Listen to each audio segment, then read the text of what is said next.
한 평만의 세상 읽기.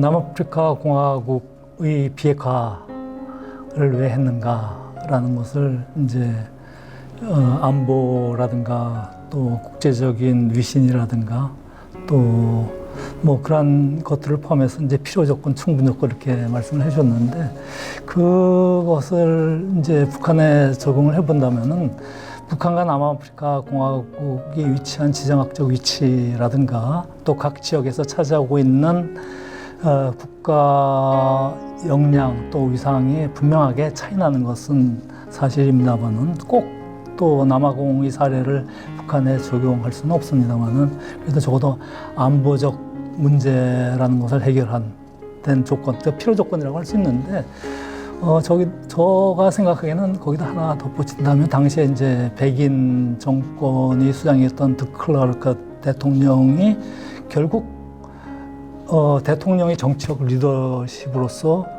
뭐 여러 가지 필요 조건들이 다 됐습니다만은 결정적으로 대통령이 나는 핵 무장을 이제는 포기를 하겠다, 비핵화를 하겠다라고 결단을 내리지 않았습니까? 저는 그것이 이제 결국 최종적인 충분 조건이라고 생각을 하는데, 왜냐하면 여러 가지 조건이 형성이 되었어도 지도자가 결단을 내리지 않으면 굉장히 어려운 상황이죠.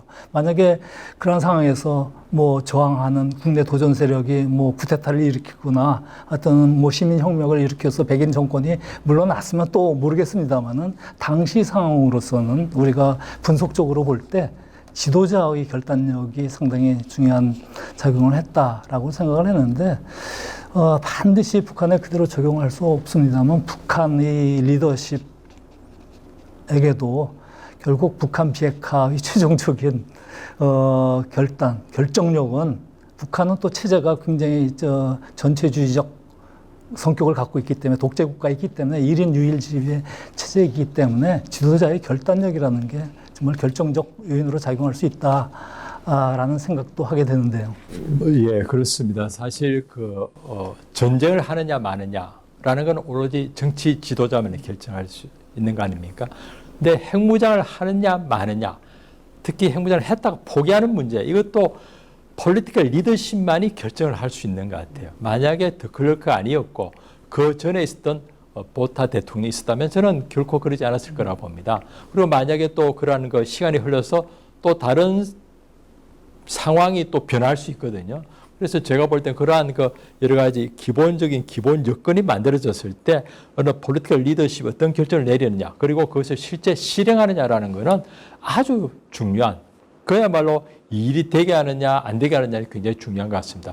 저는 그런 차원에서 한편으로 김정은이 핵무장을 푸실해서 오늘 핵무장 하는 데까지 왔습니다만은, 또 다른 한편으로 약간의 희망을 찾는다면은 남북 정상회담에서, 그리고 북미 정상회담에서 자기들이 비핵화하겠다는 말을 했거든요. 그리고 또 다른 한편으로 2018년 4월 달에는 내부 당대회에서 우리 이제 핵무장은 할 만큼 했다, 경제 발전에 전념하겠다는 말도 했거든요. 그래서 이러한 리더십을 한편으로 그러한 비핵화를 하겠다는 리더십도 비추었다는 차원에서는 제가 볼 때 이걸 잘 어떻게 우리가 이용할 것인가. 한편으로 김정은 때문에 안 된다고 할 수도 있지만, 또 다른 한편으로 김정은이 최소한 그런 말을 했다는 것을 우리가 이용해서 어떻게 이용할 것인가라는 것도 좀 우리의 아주 전략적 고려사항에 둬야 된다는 그런 생각을 해봅니다.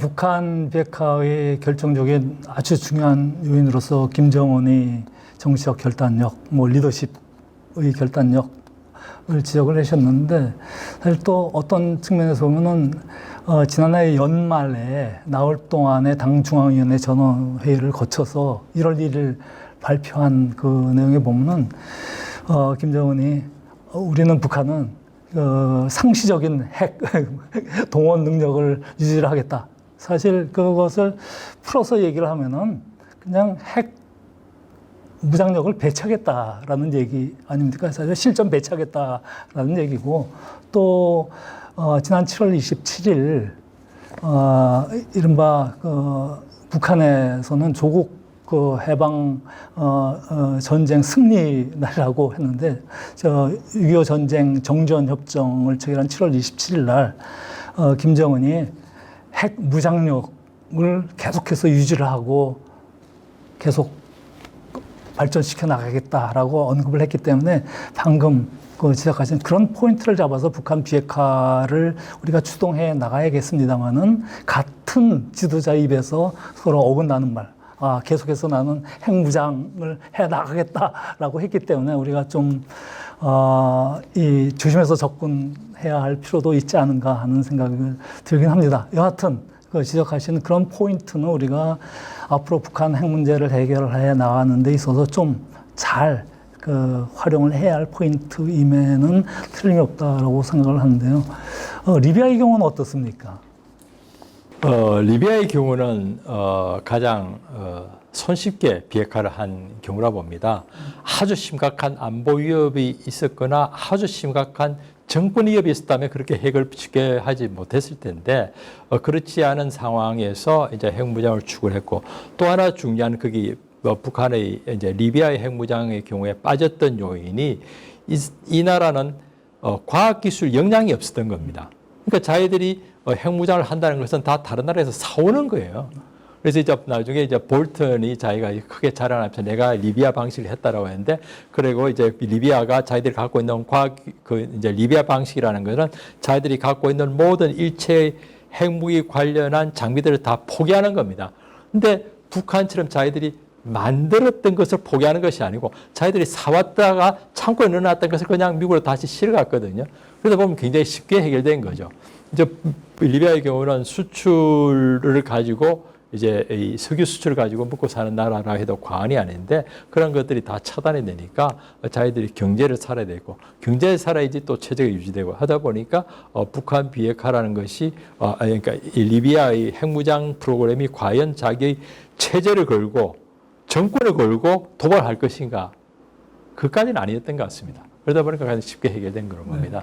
그럼에도 불구하고 나중에 보니 리비아가 그런 핵무기가 없었기 때문에 어쩌면 내부의 체제 변혁에 쉽게 좀 당했다고 그러나요? 리비아 입장에서는 아마 그럴 것이고, 이제 그 부분이 이제 처형까지 되는데, 그런 걸 본다면은, 북한하고는 엉뚱하게도 반면교사가 돼서, 핵무기를 포기하면은 저렇게 되겠구나, 라고 하는 엉뚱한 반면교사를 주는 역효과는 분명히 있었다고 봅니다. 네. 예, 리비아는 핵무기 제조까지 이르지 못한 상태에서 또 리비아 자체로 북한과 같은 핵 개발 능력을 갖지 못한 상태에서 이제 국제적인 압력이라든가 또는 경제적 압박, 제재 뭐 이런 것들이 요인이 작용을 해서 핵을 포기하게 되는 결과를 낳았는데, 사실 리비아의 경우에는 영국이라든가 이런 좀 미국과 협상하기 전에 영국이라든가 이런 이른바 거간이라 그럴까요? 이런 매개 국가들이 협상을 하는데 잘 촉매 역할을 했던 것도 하나 작용하지 않았는가 생각합니다. 굉장히 중요한 걸 말씀하셨습니다. 사실은 이제 그 핵을 비핵화를 추구하는 주요한 주체는 전 세계 어디에서나 미국이 될 수밖에 없는데요. 그런데 그러한 그 국가와 미국 간에는, 특히 그런 불량 국가와 미국 간에는 아주 불신척대관계가 있기 때문에 대화를 할 수가 없습니다. 그래서 리비아가 당연히 초기에 중간 역할을 하면서 충분히 대화를 했고, 거기에 미국이 이제 그것에 이제 동의하는 결과가 되는데, 아마 똑같은 변수가 이란 핵 문제 해결 과정에서 EU의 역할이 됩니다.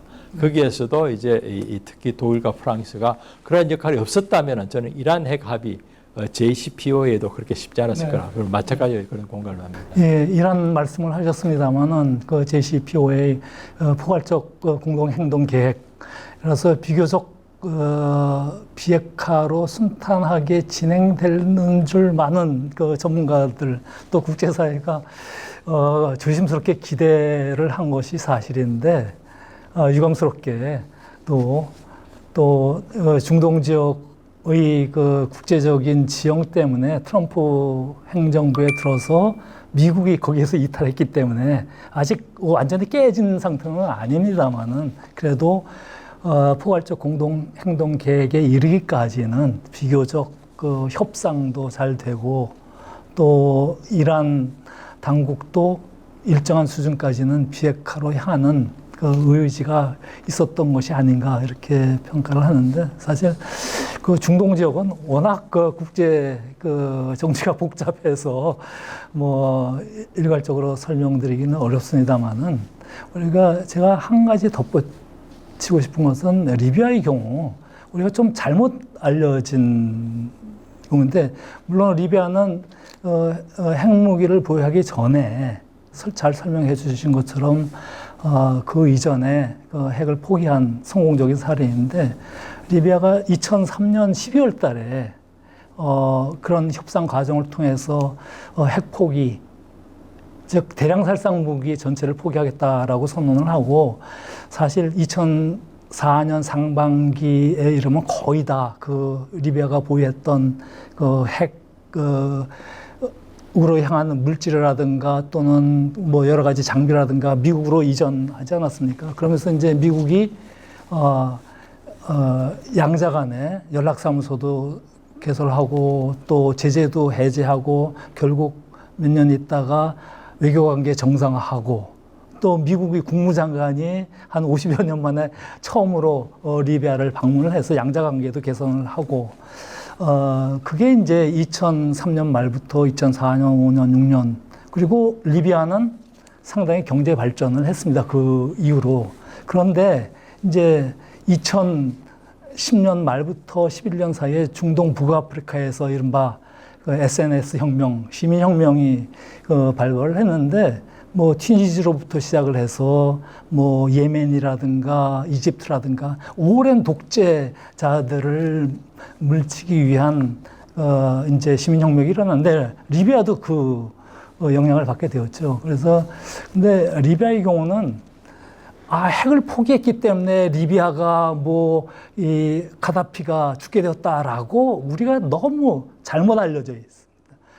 그리고 북한 앞서 잘못된 반면교사라고 북한이 이용하고 있다라고 말씀을 하셨는데 리비아의 경우에는 내부적으로 한 140여 개의 부족으로 이루어지고 카다피는 그 핵심 3개 부족이 중부 지역을 장악하고 있는 카다파족 출신인데 아주 국내 정치적으로 이 부족끼리 정치적 경쟁이 있었던 거죠. 그런 과정에서 이제 청년들이 실업률도 높고 또 국민소득이 75% 이상이 석유 수출인데 그 전에 이제 굉장히 어려웠었는데 경제가 개발하는 과정에서 이제 가다피가 국내 이 반독재 운동을 만나게 된 거죠. 그 결과가 이제 가다피 정권이 몰락하게 되는 그 요인이 되었는데 우리 사회에서는 너무나 핵을 포기했기 때문에 가다피가 몰락했다. 그러니까 핵을 포기하고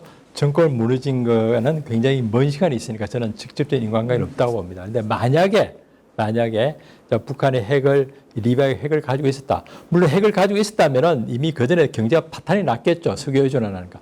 그럼에도 불구하고 좋은 상태에서 핵을 가지고 있었다. 이러면은 조금 더 자기의 그 폴리티컬 리더십, 그리고 자기 내부적인 그 솔리데리티나 내부에 대한 자기 우월감을 더욱더 확보할 수는 있을 것 같습니다. 그렇지만은 사실은 리비아의 경우는 이제 전혀 북한하고는 상당히 그 관계가 없는. 네. 여러 조건을 보면 리비아는 결국 핵 무장으로 갈 수 있는 조건은 아니었는데 우리 사회에서 너무 북한 핵 문제를 이야기할 때 리비아 케이스를 잘못 전달하고 있는 것 같아서 제가 높아지면서 좀 사실 볼턴도 잘못 이용한 것 같습니다. 네, 그렇습니다. 그래서 볼턴이라는 좀 네오콘 강성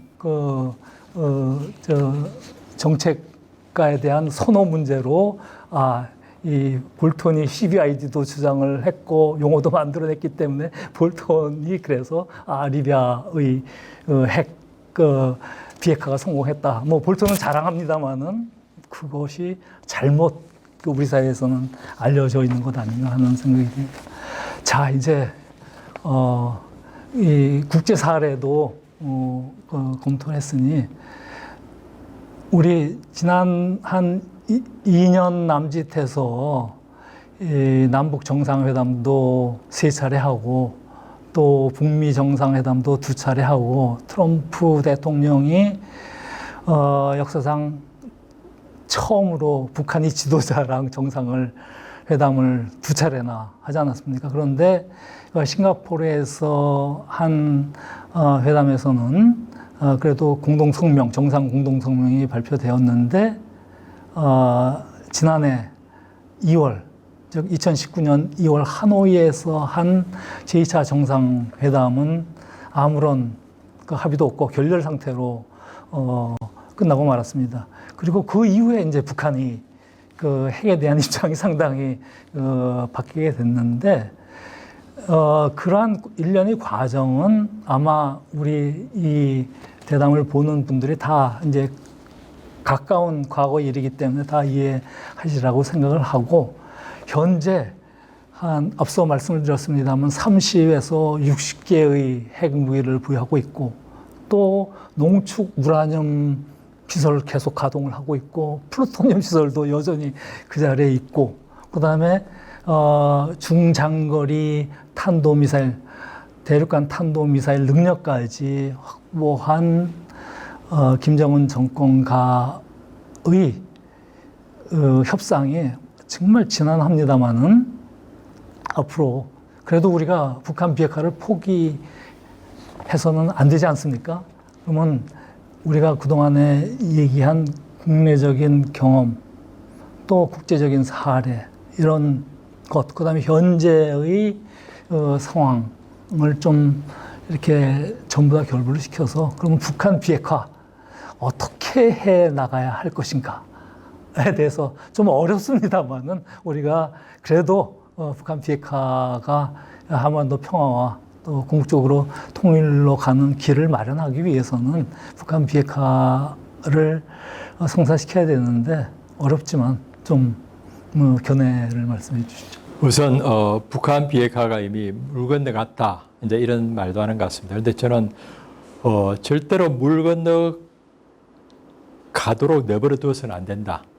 왜냐하면 북한의 핵무장을 이미 했습니다만은 그것이 더욱더 굳어지게 되면은 한국이 갖고 있는 옵션은 너무나 나쁜 것 같습니다.